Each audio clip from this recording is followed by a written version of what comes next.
So, Mom's off the nest.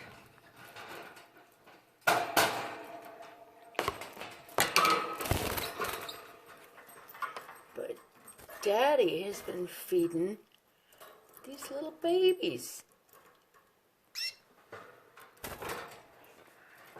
I just hatched out this morning.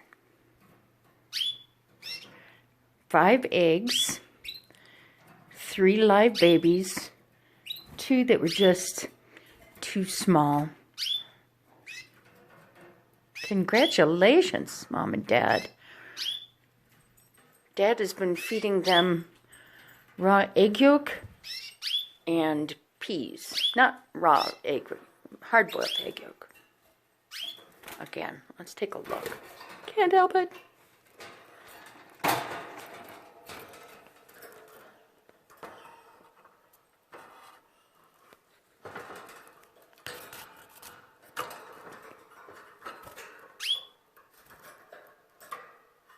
Pretty darn cute. Let me touch here for a second. Well, not cute at all.